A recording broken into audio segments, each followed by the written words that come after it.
السلام عليكم ورحمة الله.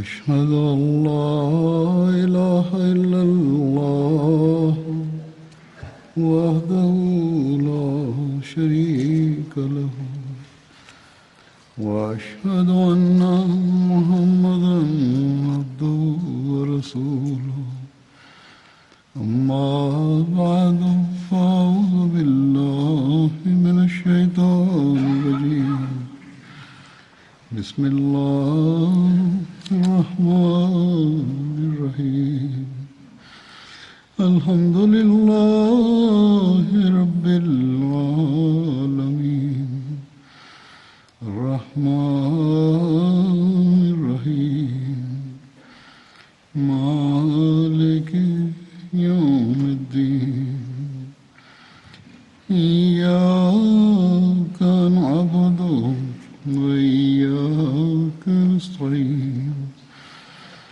اهدنا الصراط المستقيم صراط الذين أنعمت عليهم غير المغضوب عليهم ولا الضالين. Bismillahirrahmanirrahim. Hazur kaže, prošle sedmice sam govorio u vezi ashaba Musab bin Umeir i ostalo mi je još nekoliko detalja da kažem o njemu i to ću danas da uradim. Hazreti Muslim Maud radijallahu anhu dok je govorio u vezi Musaba bin Umeira kao misionar koji je bio poslan u Medinu i njegove usluge koje je dao za islam, on kaže: časni poslanik sallallahu alejhi ve sellem je počeo da dobiva objave od uzvišenog Allaha u kojima su bili znakovi da on treba da se preseli iz Mekke u Medinu. Neki znakovi tog preseljenja u vezi mjesta su bili: to mjesto je bilo mjesto gdje su se hurme uzgajale i imalo je dosta bunara u njima. I poslanik sallallahu alejhi ve sellem je smatrao da je to Jamama, ali brzo poslije toga promijenio je mišljenje. Časni poslanik sallallahu alejhi ve sellem je rekao da koje god mjesto to bude, da će to mjesto da bude jedna kao bešika islama. U tog vremena bilo je vrijeme hadža i iz širom Arabije ljudi su dolazili na hadž. I kao što je bila praksa časnog poslanika sallallahu alejhi ve sellem, gdje bi god našao grupu ljudi, počeo bi im da govori o jednoći, jedinstvu Božijem.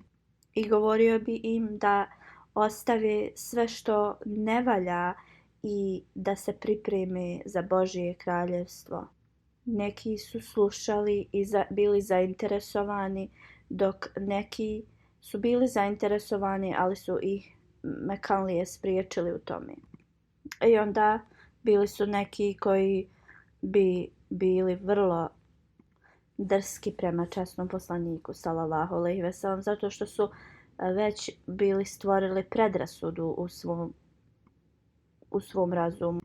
Časni poslanik sallallahu alejhi ve sellem je bio u dolini Mina kad je vidio nekoliko ljudi, 6 ili 7 grupicu. Oni su bili iz Medine.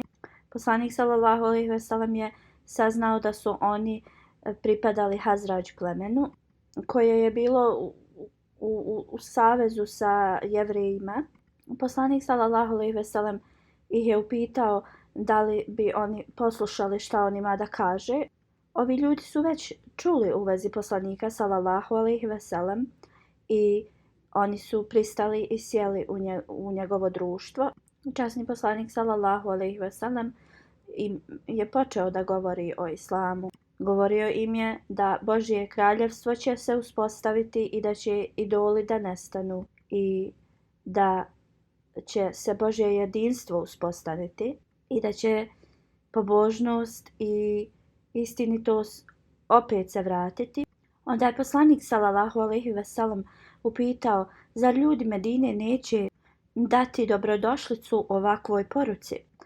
Ova grupica je bila vrlo impresionirana poslanikovim učenjem i prihvatili su islam. Rekli su da će da daju ovu poruku ljudima u Medini i da će izvijestiti poslanika sallallahu alejhi ve sellem sljedeće godine. Oni su se vratili i govorili su drugima o poruci islama. U to vrijeme u Medini su bila 2 arapska i 3 jevrejska plemena. Arapska plemena su bila Aus i Hazrađ, a jevrejska Benu Kureiza, Benu Nazir i Benu Kanka. Aus i Hazrađ pleme su bili u ratu. Benu Kureiza i Benu Nazir su bili u savezu sa Aus plemenom, a Benu Kenka su bili sa Hazrađ plemenom u savezu.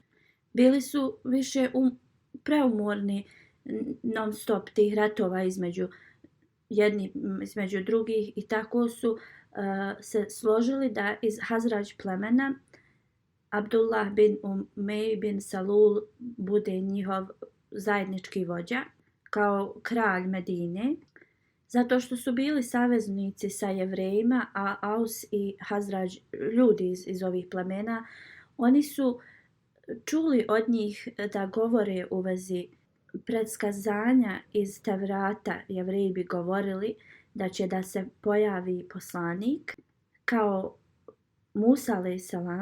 i da je njegov dolazak vrlo blizu i Jevreji su govorili da će to biti uništenje njihovih neprijatelja kad taj poslanik dođe. I tako ljudi iz Medine, kad su čuli u vezi poslanika sallallahu alejhi ve sellem, oni su počeli da se zanimaju da li je to taj isti poslanik o kojem Jevreji govore. I mnogi mladi ljudi su bili impresionirani učenjem časnog poslanika sallallahu alejhi ve sellem. I predskazanja koja su čuli od Jevreja ranije su im pomogli da povjeruju u poslanika sallallahu alejhi ve sellem. Onda sljedeće godine u vrijeme hadža 12 ljudi iz Medine su došli i sa nijetom da se pridruže poslaniku sallallahu alejhi ve sellem. 10 je bilo iz Hazrađ plemena, a 2 iz Aus. Sastali su se s poslanikom sallallahu alejhi ve sellem u dolini Mina i držeći ruku poslanika sallallahu alejhi ve sellem dali su zakletvu u vjeru u jednog Boga. I dali su zakletvu da se klone svega što je zlo i da podignu visoki moral. Obećali su da neće krasti, da neće ubijati svoje kćeri i da neće da optužuju lažno jedni druge. Također su obećali da će da slijede časnog poslanika sallallahu alejhi ve sellem u svemu što je dobro. I onda kad su se vratili u Medinu, ovi ljudi su počeli da pozivaju druge u ovoj poruci sa velikim uzbuđenjem. Idoli iz kuća Medine su bacani na ulicu. Oni koji su se klanjali idolima, oni su držali svoje glave uspravno i rekli su samo da će da se klanjaju jednom Bogu. Jevreji su bili iznenađeni jer stoljećima nisu uspjeli da promijene ove ljude, a Islam ih je promijenio u nekoliko dana. A poruka o jednom Bogu je obuzela srce ljudi u Medini. Ljudi Medine su bili radoznali u vezi poruke Islama, pa su išli kod ovih ljudi koji su prihvatili Islam i pitali su u vezi poruke Islama i učenja. Ovi novi muslimani nisu imali dovoljno znanja da odgovore na sva pitanja. Onda su odlučili da pošalju poruku poslaniku sallallahu alejhi ve sellem i zatraže učitelja da im pomogne da odgovara na ova pitanja i podučava Islam. Poslanik sallallahu alejhi ve sellem je odlučio da pošalje Musaba radijallahu anhu, jednog od muslimana koji se tek bio vratio iz Abesinije.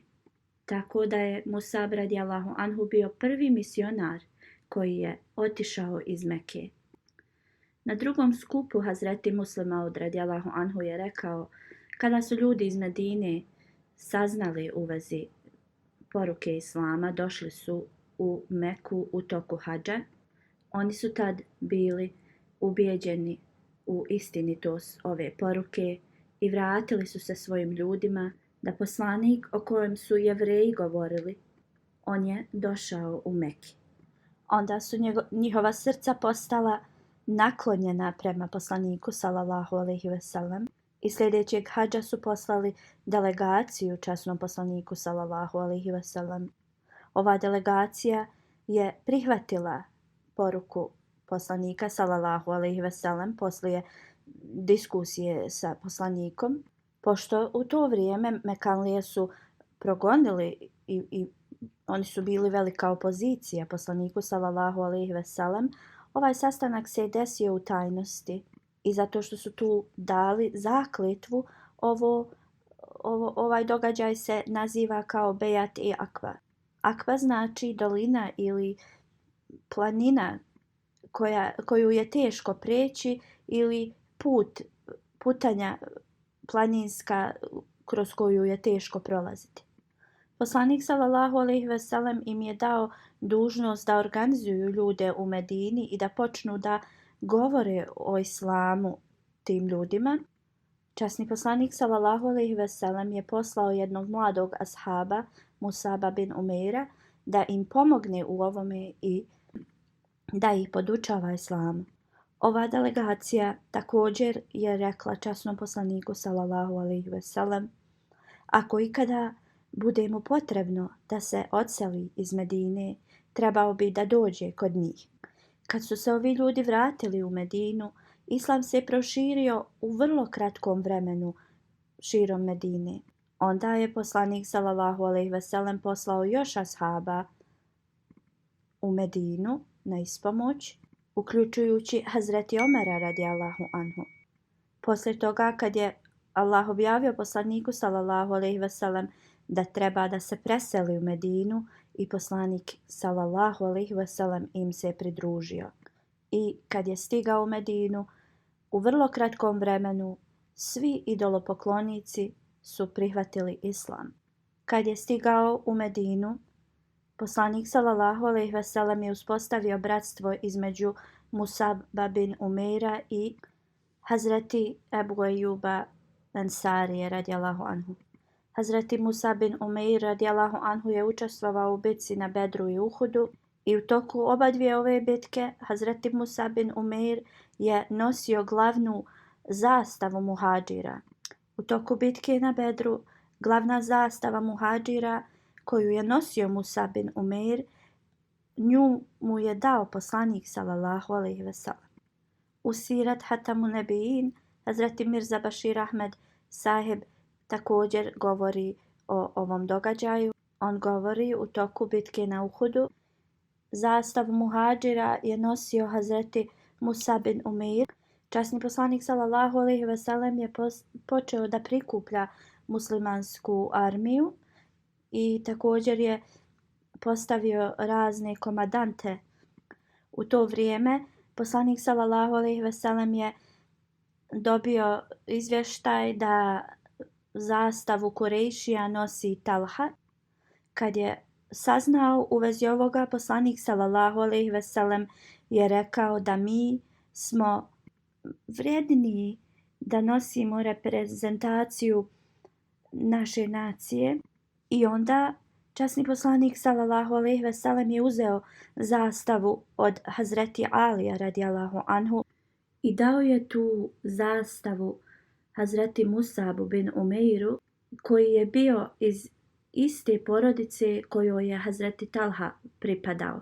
Hazreti Musab bin Umeir je poginuo u toku Uhuda i na dan Uhuda Musab bin Umeir se borio ispred poslanika sallallahu alejhi ve sellem i postao je šehid u toku bitke. Ubio ga je Ibn Kamir. Knjige i historije pišu da je u toku Uhuda Hazreti Musab bin Umeir hrabro se borio da sačuva čast Islama. Hazreti Musab radijallahu anhu je nosio zastavu na Uhudu kad je Ibn Kijab došao na konju i onda je presjekao desnu ruku Hazreti Musaba s mačem u kojoj je on nosio tu zastavu. Tad je Hazreti Musab proučio sljedeći ajet: Vama Muhammedun illa rasul kad halet min qablihi rusul. A Muhammed je samo poslanik, zaista prije njega su prošli poslanici. Onda je uzeo zastavu u lijevu ruku i onda je Ibn Kamija presjekao mu i lijevu ruku. Tad je Musab bin Umeir uzeo zastavu obadvijema svojim rukama i privio je na svoja prsa. Onda je Ibn Kamija po treći put napao ga i probao je njegova prsa. Hazreti Musab je pao na zemlju. Onda su dvojica osoba iz plemena Benu Abdedar, Suebit bin Sad Harmela i Ebu Rum bin Umeir. Ebu Rum bin Umeir je uzeo zastavu i držao je sve dok muslimani se nisu vratili u Medinu. Hazreti Musa bin Umeir je imao 40 godina ili možda malo više od 40 kad je postao šehid. Dok je govorio o ovom događaju, Hazreti Mirza Bashir Ahmed Sahib u Sirat Hatamun Nabijin kaže: Kurešijska armija je opkolila muslimane sa svih strana i nastavili su da napadaju muslimane sa svih strana i nisu stajali. I muslimani bi sigurno opet se oporavili, ali jedan Kurešija koji se zvao Abdullah bin Kamija, on je napao Hazreti Musaba koji je nosio zastavu Islama. Napao ga je i osjekao mu je desnu ruku. Musab radijallahu anhu je odmah uzeo tu zastavu u drugu ruku i nastavio je prema njim, ali ovaj neprijatelj je udario drugi put njega i osjekao mu je lijevu ruku. Tad je Musab radijallahu anhu podigao tu zastavu ostatkom ovih obadviju ruku, samo da zastava Islama ne padne, i držao je u svoja prsa. I onda Ibn Kamija ga je udario i treći put. Tada je Hazreti Musab postao šehid i pao je na zemlju. Drugi musliman je odmah prišao i uzeo tu zastavu. Musab radijallahu anhu, njegov izgled on je bio sličan poslaniku sallallahu alejhi ve sellem i ovaj nevjernik je mislio da je on ubio poslanika sallallahu alejhi ve sellem ili da je on samo želio da prevari druge. I kad je ubio Hazreti Musaba radijallahu anhu, on je onda počeo da uzvikuje da je on ubio poslanika sallallahu alejhi ve sellem. Kad su ovo muslimani čuli, oni su izgubili sve nade i jednostavno njihovi redovi i armija, oni su se uspaničili i razbježali su se.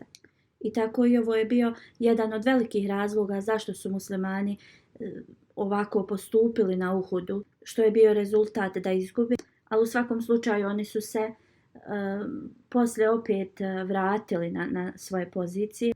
Kad je poslanik sallallahu alejhi ve sellem prišao tijelu Hazreti Musaba bin Umeira, bilo je okrenuto prema zemlji. Časni poslanik sallallahu alejhi ve sellem je stajao pored njegovog tijela i proučio je sljedeći ajet: Minel mu'minine rijalun sadaku ma'a hadullahu alejh faminhum men qada nahbahu wa minhum men yantaziru wa ma baddalu tabdila. Što znači, među vjernicima ima muškaraca koji su iskreni prema zavjetu, koji su dali Allahu, i među njima je i onaj koji je ispunio svoj zavjet, postajući šehid. i među njima je i onaj koji još čeka i oni nikako nisu promijenili svoje ponašanje. Poslije ovoga časni poslanik sallallahu alejhi ve sellem je rekao: Allahov poslanik stoji kao svjedok da i na sudnjem danu oni će biti ubrojani u šehide. Onda je časni poslanik sallallahu alejhi ve sellem se obratio ashabima i rekao: posjetite ga i nazovite selam njemu. Tako mi onoga koji ima život u svojoj ruci, on će odgovoriti na selam. Na sve one koji nazovu selam do sudnjega dana. Braća od Hazreti Musaba radijallahu anhu su ga spustili u mezar. Njihova imena su bila Hazreti Ebu Rum bin Umeir, Suejbet bin Sad i Hazreti Amir bin Rabija. U Sirat Hatamu Nebin Hazreti Mirza Bashir Ahmed spominje ovo na sljedeći način. Jedan od časnih šehida koji su ubijeni na Uhudu je bio Hazreti Musa bin Umeir. On je bio prvi muhadžir koji je došao u Medinu kao misionar, a u vremenu džahilijeta, vremenu neznanja, Musab je bio smatran najbolje odjevenim čovjekom u Mekki i živio je u svakom komfortu koji je bio tad dostupan. Poslije kad je primio islam, njegovo stanje se totalno promijenilo. Postoji hadis koji prenosi da jednom kad ga je poslanik sallallahu alejhi ve sellem vidio u stanju, njegova odjeća je bila sva zakrpljena, to ga je podstaklo da se sjeti njegovog života prije islama i njegove oči su se napunile pune suza radi toga. Kada je bio ubijen na Uhudu, nije imao dovoljno platna na sebi da njegovo cijelo tijelo bude pokriveno. Ako bi pokrili njegove noge, glava bi mu bila otkrivena. A isto tako ako glavu bi pokrili, onda njegove noge su bile otkrivene. Poslanik sallallahu alejhi ve sellem je naredio da se njegova glava pokrije tim platnom, a njegove noge su pokrili sa travom. Hazreti Musa bin Umeir je ubijen u toku Uhuda i on također govori da je jedino bilo jedno platno kojim smo ga mi mogli pokriti. I također govori isto kada smo mu pokrili glavu, noge su mu bile otkrivene, ili ako smo mu pokrili noge, glava mu je bila otkrivena. I onda nam je poslanik sallallahu alejhi ve sellem rekao da pokrijemo njegovu glavu, a da stavimo travu na njegove noge. Također hadis u Tirmiziju koji prenosi Hazreti Ali bin Abu Talib radijallahu anhu. On kaže, poslanik sallallahu alejhi ve sellem je rekao da svaki poslanik je imao 7 časnih ashaba. Prenosilac govori možda riječ umjesto ashaba je bila čuvara ili zaštitnika. Kako god poslanik sallallahu alejhi ve sellem je rekao, ja sam podaren 14 ovakvih. I mi smo ga upitali ko su ti ljudi. Poslanik sallallahu alejhi ve sellem je rekao, to su moja 2 unuka Hasan i Husein, Džafer, Hamza, Ebu Bekr, Omer, Musab bin Umeir, Bilal, Selman, Mikdad, Abu Zar, Ammar i Abdullah bin Masud radijallahu anhu. Hazreti Amir bin Rabija radijallahu anhu prenosi da je njegov otac često spominjao od vremena kad je Hazreti Musa bin Umeir primio islam pa sve do Uhuda, on je bio moj bliski prijatelj. On kaže, oba 2 puta je bio uz mene kad smo išli u Abesiniju i kad smo se preseljavali u Medinu. Niti sam ikada vidio bilo koga ko je imao bolje ponašanje, niti on ikada ulazio ni u kakve nesuglasice i tako slično. Kad se poslanik sallallahu alejhi ve sellem vratio sa Uhuda, sreo je Hazreti Amna binti Džaš, suprugu Hazreti Musaba bin Umeira. Ljudi su joj već bili rekli da je njen brat Abdullah bin Džahaš poginuo. Ona je odgovorila inna lillahi ve inna ilaihi rađiun. Zaista smo Allahovi, njemu se vraćamo, i ona se molila za njegov oprost. Onda su je informisali u vezi njenog Dajđe Hazreti Hamza radijallahu anhu, ona je opet rekla inna lillahi wa inna ilaihi rađiun i molila se za njegov oprost. Tad su ljudi obavijestili da njen suprug Hazreti Musa bin Umeir je također postao šehid. Tad je ona počela da plače. Poslanik sallallahu alejhi ve sellem je rekao da muževi posjeduju poseban status u očima njihovih supruga. Postoji još jedan hadis u kojem Hazreti Amna binti Đaš je spomenuta, koji govori kad joj je bilo rečeno da joj je brat postao šehid, ona je rekla neka se Allah smiluje na njim i rekla inna lillahi wa inna ilaihi rađiun. A kad su joj rekli da joj je također suprug bio ubijen, ona je rekla nešto kao teško meni ili tako nešto. Poslanik sallallahu alejhi ve sellem je rekao da muž i žena imaju posebnu vezu. Hazreti Halifatul Mesih IV. Rahimullah je također spomenuo u vezi smrti Hazreti Musaba bin Umeira i emocije koje je njegova žena tad pokazala. U svojim riječima je to rekao. Hazur kaže da muškarci i žene ako su im u borbama, ako bi im poginulo više članova porodice, njima je govoreno postepeno ko je i ko poginuo, tako da ne bi odjedanput doživjeli ogroman taj šok. Kad je Hazreti Hamna binti Đaš radijallahu anha dobila vijesti u vezi Abdullaha bin Đaš, ona je došla kod poslanika sallallahu alejhi ve sellem i poslanik je rekao: o Hamna, budi strpljiva i nadaj se nagradi od uzvišenog Allaha. Ona je rekla: o Allahu poslaniče, kakvoj nagradi da se ja nadam? Poslanik sallallahu alejhi ve sellem je rekao: za tvog dajđu Hamzu. Onda je ona odgovorila inna lillahi wa inna ilaihi rađiun. Neka Allah spusti svoju milost na njega i podari mu oprost kroz ovo što je postao šehid. Onda je poslanik sallallahu alejhi ve sellem rekao: o Hamna, budi strpljiva i nadaj se nagradi od uzvišenog Allaha. Ona je opet rekla: kojoj nagradi da se nadam? Poslanik sallallahu alejhi ve sellem je rekao za svog brata Abdullaha. Hazreti Hamna je opet rekla inna lillahi wa inna ilaihi rađiun, da mu se Allah smiluje i oprosti. Onda je poslanik sallallahu alejhi ve sellem opet ponovio: o Hamna, budi strpljiva i traži nagradu od uzvišenog Allaha. Ona je opet isto odgovorila. Poslanik sallallahu alejhi ve sellem je rekao za Musaba bin Umeira radijallahu anhu. Tada je ona rekla: teško meni. Kad je poslanik čuo ove riječi, rekao je: zaista muž ima pravo nad ženom koje niko drugi ne posjeduje. Kako god, zašto si rekla te riječi?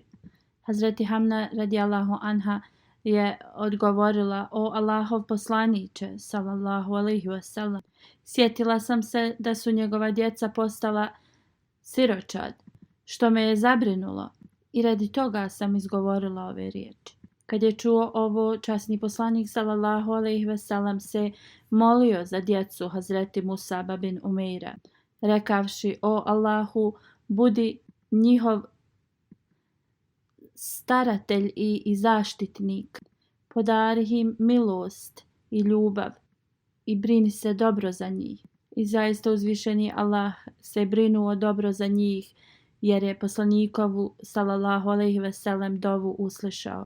Hazur kaže: ovo je sve što ću navesti u vezi Hazreti Musaba bin Umeira radijallahu anhu i inšallah sljedećeg ashaba ću da spomenem na sljedećoj hutbi. Hazur kaže: sada želim da skrenem pažnju džematlijama na trenutni koronavirus koji se proširio i mi svi imamo dužnost da se ponašamo onako kako naša vlada nam govori da se zaštitimo od ovoga virusa.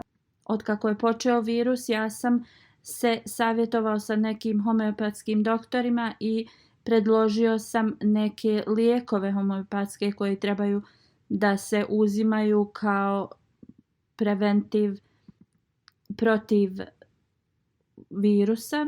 Ovi lijekovi bi trebali da se uzimaju jer je to jedna od terapija. Ne možemo reći da je ovo lijek za taj virus kao 100% lijek ili da su ove homeopatske ovi lijekovi da su za taj virus, jer malo informacija imamo u vezi virusa, ali u svakom slučaju ovo što smo dali, ovaj lijek, terapiju, to je nekako najbliže što bi se trebalo koristiti za viruse kao što je ovaj. Da uzvišeni Allah podari lijek kroz njih i mi trebamo da ih koristimo, ali također trebamo da se pridržavamo pravila koji nam vlada daje u vezi ovoga. Znači, prvi je da ne trebamo da budemo na velikim, gdje se nalazi veliki broj ljudi. Ljudi ako dolaze u džamiju, trebaju da budu pažljivi ako imaju temperaturu ili ako se ne osjećaju bar malo da su bolesni, ne trebaju da dolaze u džamiju. Ako kišu i tako slično, kao gripaju, ne trebaju da dolaze u džamiju. Postoje neka pravila džamija, to jest ako neko je bolestan i ako se ta bolest može da se prenosi, onda ti ljudi ne trebaju da dolaze u džamiju. Hazur kaže, na primjer, kad neko kiše, uvijek treba da pokrije maramicom nos ili stavi ruku ili nečim da pokrije. Neki ljudi koji klanjaju džematu se žale da nekad ljudi kišu, niti stave ruku, ni maramicu, ni ništa, samo onako otvoreno kihnu. Nekad ljudi osjete da i na njih padne koliko ti ljudi otvoreno kišu. Hazur kaže, ljudi koji stoje kraj vas i obožavaju uzvišenog Allaha također imaju pravo na to da na miru klanjaju i svi moramo da budemo razumni u vezi ovoga i da se ponašamo prema propisima. I kao što sam spomenuo ranije, posebno sad kad u ovom vremenu kad su mnogi ljudi bolesni, trebamo da pazimo na to. Šta također doktori preporučuju da osobe moraju da drže ruke i usta čista. I ako ruke nisu čiste, onda ne dirajte svoje lice.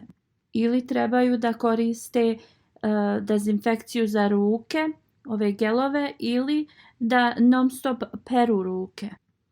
Kako god, za muslimane, one koji klanjaju 5 puta dnevno i koji se abdeste na propisan način, ne trebaju da se brine da nema ovih gelova za dezinfekciju koji su sad trenutno nedostupni. Jer trenutno postoje reporti da ljudi u ovoj panici kupuju ove dezinfekcije, one gelove za ruke i da uopšte nisu dostupni u prodavnicama. Ali Hazur kaže, u našem slučaju oni koji se abdeste propisno, ne samo da fizički se čiste, već oni kad se abdeste i na propisan način i klanjaju namaz, također duhovno imaju dobitak. Hazur kaže, u ovim danima trebamo da skrenemo veliku pažnju na svoje molitve. Hazur kaže, već kad spominjem propise džamije, oni koji dolaze u džamiju, da li to bila zima ili ljeto, i koji oblače čarape, trebaju da dobro paze da uvijek mijenjaju te čarape, da su čiste te čarape i da te čarape budu oprane. Zbog toga ako u nekoga stopala neugodno mirišu, onda to je jednostavno za druge ljude oko te osobe koji su došli da klanjaju jednostavno to je ometanje za njih. Ili oni koji su iza te osobe kad spuste se na seđdu, jednostavno neće se osjećati ugodno. I moramo da obratimo pažnju na ovo. Još časni poslanik sallallahu alejhi ve sellem je naredio da niko ne bi trebao da jede nešto što ima zadah veliki. Kao na primjer sirovi luk ili bijeli luk. Jer osoba ako se podriguje ili ako ima zadah iz usta, jednostavno osobe koje stoje do te osobe, njima je neugodno. Časni poslanik sallallahu alejhi ve sellem nam je savjetovao da stavljamo miris kad dolazimo u džamiju. Poslanik sallallahu alejhi ve sellem je rekao da osoba ne treba da prođe preko džamije da nosi neispečeno meso, a ne da ima bilo kakav neugodan miris. Zato svaka osoba koja dolazi u džamiju treba da se dobro brine za svoju ličnu higijenu i također za čistoću džamije. Kako god, ovo ne bi trebao da bude izgovor da ne dolaze osobe u džamiju. Svak treba jednostavno da sebe analizira i onda da napravi dobru odliku. Ali dobro znajte da jedino Allah zna šta se krije u ljudskim srcima. I onda ako neko se osjeća bolesnim, treba da ode doktoru. U svakom slučaju osoba treba da ne dolazi u džamiju dan ili dva ako se ne osjeća dobro. Dalje, naređeno je također da sad vlade govore da ljudi ne trebaju da se rukuju jer ne znamo šta je na čijoj ruci šta se nalazi. Iako rukovanje povećava ljubav jednih između drugih i poštovanje, ali zbog trenutne situacije bolje je da to ne radimo. Iako neki ljudi uvijek prije ovoga su se nekako kao na negativan način govorili kako muslimani se ne rukuju jedni između drugih, kao muškarci sa ženama. Ali vidjeli smo da ministar u Njemačkoj nije se rukovao sa njihovom predsjednicom. Sad to ljudi gledaju kao s humorom, ali naša vlada ovdje, oni su u stvari pohvalili ovo zašto ljudi se ne rukuju. On kaže da rukovanje uopšte nije bilo dio njihove tradicije. Njihova tradicija je bila da se pozdrave ili da skinu kapu kad jedni druge sreću.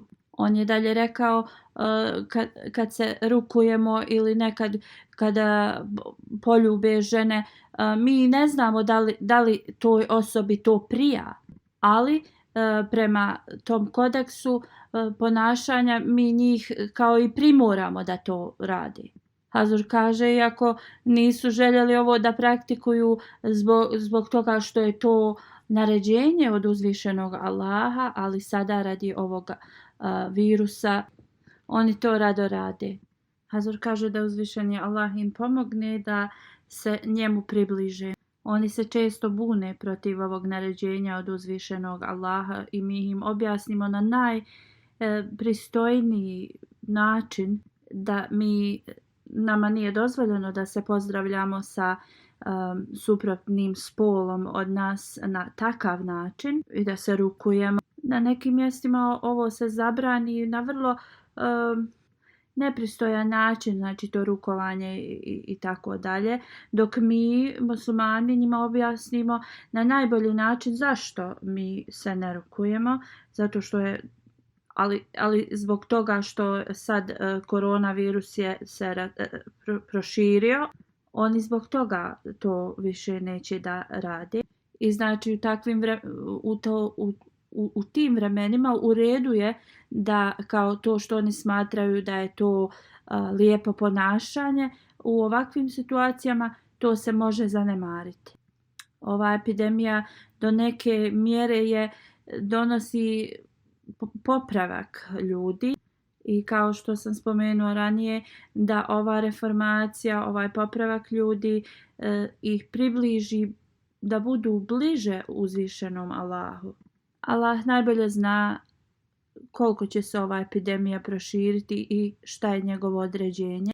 Ali ako je ovo kazna od uzvišenog Allaha čovječanstvu, kao što smo vidjeli od dolaska obećanog Mesije, koliko se to povećalo, onda moramo da se okrenemo prema uzvišenom Allahu više nego ikad, da bi nas on sačuvao od ovoga. Što više, svaki Ahmedi treba da poveća svoju pažnju prema svojim namazima i dovama i da popravi svoje duhovno stanje. Također da se mole za čovječanstvo i svijet, da uzvišeni Allah im podari uputu i osim toga da su samo za ovo svjetske stvari, da se samo tome predaju, da trebaju da razmišljaju o uzvišenom Allahu i da im on omogući da ga spoznaju. Hazur kaže, posle ovoga ja ću da klanjam dženaze u odsustvu. Prva je od cijenjenog Tanzil Ahmed Bat, on je sin od Akil Ahmed Bat.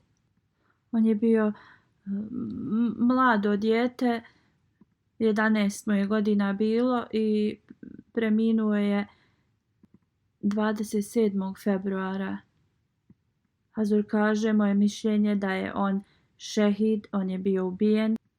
Hazur kaže, ovo se desilo u Lahore, kad je komšinica od Tanzil Ahmed Saiba, ona ga je ubila. Inna lillahi ve inna ilaihi rađiun. Zaista smo Allahovi, njemu se vraćamo. Hazur kaže, u Pakistanu ovi njihovi učenjaci jednostavno govore da je vrlo lako da se Ahmedi ubijaju i bez ikakvog razloga i Hazur kaže, zato ga ja ubrajam u šehide. Šta god to bio razlog za ovo ubijanje, uvijek ispod toga postoji ova mržnja prema Ahmedijatu.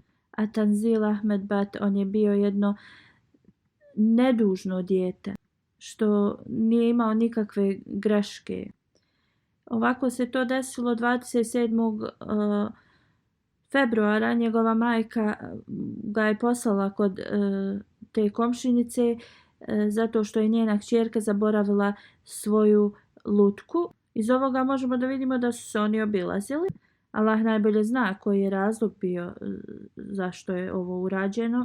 Kad se on nije vratio posle nekog dužeg vremena, njegova majka je otišla kod komšinice i upitala je gdje je on. Prvo ona neko vrijeme nije otvarala vrata, poslije kada je otvorila vrata, ona je rekla da je on uzeo lutku i da je otišao kući. Kad je ona informisala svog supruga, majka od ovog dječaka, on je odmah počeo da ga traži sa nekim drugim džamatlijama i otišao je i u policiju. Kako god, kad su provjerili kameru na toj ulici, vidjeli su da je dijete ušlo u kuću, ali da nije izašao iz te kuće. Onda su otišli u tu kuću, policija i porodica, i našli su tijelo ovog dječaka u nekom sanduku. Ovi policajci su rekli da je njegov suprug od ove žene informisao policiju da je ona ubila ovo dijete i da ga je sakrila u nekom sanduku. Ta žena zajedno sa sinom od vlasnika kuće je ubila to dijete i Hazur kaže da je sad i priznala to. Tanzil Ahmed Bat je rođen 20. decembra 2009. u Lahoru i on je bio vakfena. On je bio vrlo aktivan u atfal aktivnostima u džamatu. Bio je vrlo inteligentan student u svom času i pohađao je 4. razred. Kada su došli rezultati ocjene, On je bio najbolji u svom razredu. Njegova majka kaže, on me je najviše slušao od sve moje djece. Ako bi bilo šta htjeo da uradi, prvo bi mene pitao. A ako bi ga članovi odbora iz džamata ili komšije nešto upitali da uradi, on bi ih slušao. Čak i ta komšinica koja ga je ubila, on bi često i nju poslušao u mnogim stvarima. I uvijek bi bio poslušan prema njoj, ako bi mu nešto naredila da uradi, on bi to uradio za nju. Svi njegovi učitelji i ljudi u džamatu su bili uvijek zadovoljni s njim i uvijek bi ga hvalili. Uvijek bi gledao programe na MTA za djecu i hudbe. Redovno bi išao da klanja u džamatu i nekada, pošto njegov otac radi u fabrici, bio bi umoran i nekad ne bi htio da ide na namaz u džamatu, ali on bi uvijek nastojao i uglavnom on bi bio ta motivacija za svog oca da odu i da klanjaju u džamatu. Ovaj mladi dječak ostavlja iza sebe oca i majku, dvojicu braće i 2 sestre. Da mu uzvišeni Allah podari njegovu milost, a također da ovoj osobi koja ga je ubila dodijeli kaznu koju zaslužuje. A da uzvišeni Allah podari strpljenje njegovim roditeljima. Druga dženaza je od Bashir Ahmed Saheb, koji je bio emir Rawalpindi distrikta. Preminuo je 16. februara u 86. godini i na lillahi wa inna ilaihi rađiun. U 87. godini on je bio musi i za sebe ostavlja suprugu, 2 sina i 3 kćeri. On je rođen u vrlo pobožnoj porodici. Njegov otac je bio taj koji je prihvatio Ahmedijat prvi. On je bio oficir u pakistanskoj armiji. Onda poslije kad se je penzionisao i toga radio je u vladi. I 66 godina je služio svoju zemlju na raznim pozicijama u vladi. 2012. ja sam ga postavio za emira u Rawalpindiju i na toj poziciji je bio do 9. februara 2020. godine. 1979. se preselio u Rawalpindi i 16 godina je služio kao zamjenik emira u džamatu i također sekretar za islamsko obrazovanje u džamatu. Bio je jedan od direktora za Fazli Umar fundaciju. Uvijek je služio sa svim svojim mogućnostima u džamatu. Bio je vrlo društven i volio je da služi druge, a posebno one kojima je potrebna bila pomoć. Svoj posao je izvršavao 100% džamatski i bio je vrlo predan namazima i vrlo pobožna osoba. Imao je veliku ljubav prema hilafetu i u starim danima imao je vrlo dobru memoriju, pamćenje i ogromnu ljubav prema poslaniku sallallahu alejhi ve sellem i prema obećanom Mesiji alejhi salamu. I uvijek je bio zahvalan uzvišenom Allahu zato što mu je odobrio da bude Ahmedi. Pored svog kreveta je uvijek držao časni Kur'an, knjige hadisa i knjige obećanog Mesija alejhi salama i izučavao ih je uvijek. Na vrlo tajan način je pomagao onima kojima je bila potrebna pomoć, posebno ženama koje su udovice. Mnogi ljudi su imali koristi od njegovog stalnog davanja. On je pomagao na takav način, neko je rekao da mu je prodavnica izgorjela i on je došao i donio mu novac, ali mu je rekao da nikome o tome ne govori. Kad je ova osoba otišla kući i vidio je da mu je dao 200.000 rupija, kad je on ponovo otvorio svoju prodavnicu i počeo da zarađuje, otišao je da mu vrati novac, a kako god on mu je rekao da ja ti nisam dao taj novac na zajam. Misionar piše da On je uvijek klanjao dugo svoje nafile i sunet namaze i da bi dolazio ranije prije džume da radi zikr i također kad bi vidio nekoga da brzo klanja i završava, on bi na lijep način govorio kako su to ashabi i derviši iz Kadijana, kako su klanjali svoje namaze, a kad bi vidio nekoga da lijepo klanja, on bi to također pohvalio. Znači on je uvijek pomagao mnogima, to su mnogi napisali i ako bi neko počeo da mu se zahvaljuje, on bi ih zaustavio. Da uzvišeni Allah podigne njegov status i također pomogne njegovo potomstvo da idu u njegovim stopama. Treća dženaza je od doktora Hamiduddin Sahib. Preminuo je 29. februara. Inna lillahi wa inna ilaihi rađiun. Ahmedijat je došao u njegovu porodicu preko njegovog oca koji je primio Ahmedijat u vrijeme hilafeta drugog halife, halifetul Mesih drugog. On je rođen u Kadijanu i amidža njegove majke je bio ashab obećanog Mesija alejhi salama. On je bio veliki učenjak u vezi kršćanstva i služio je kao profesor u džamiji Ahmedija u Kadijanu dugo vrijeme. Kad se Pakistan i Indija razdvojili, on je preselio u Faisalabad. On je živio jednostavan život, bio je pobožna osoba, uvijek je klanjao svoje namaze i bio je vrlo predan vjeri i islamskom učenju. Imao je veliku ljubav prema hilafetu, bio je osjećajna osoba, bio je vrlo iskren, imao je veliku ljubav prema uzvišenom Allahu. Nikad ne bi odbio da pomogne drugima i uvijek bi tražio da im pomaže.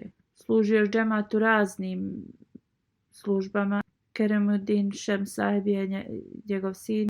On je misionar i trenutno je u Tanzaniji i nije mogao stići na dženazu svom ocu zbog dužnosti u Tanzaniji. Jedan od njegovih zetova je također misionar, a još jedan zet je muallim džemata. Jedan od njegovih unuka je u džamiji Ahmedija Rabba u zadnjoj godini. Također slično ima mnoge unuke i koji su dio vakfina.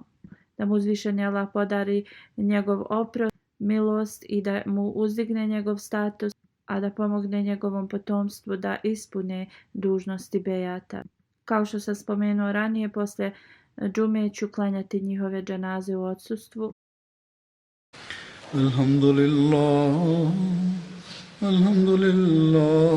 nahmaduhu wa nasta'inuhu wa nastaghfiruh wa nu'minu bihi wa natawakkalu alayh wa na'udzu billahi min shururi anfusina ومن سيئات أعمالنا من يهده الله فلا مضل له ومن يضلل فلا هادي له ونشهد أن لا إله إلا الله ونشهد أن محمدا عبده ورسوله عباد الله رحمكم الله إن الله يأمر بالعدل والإحسان وإيتاء ذي القربى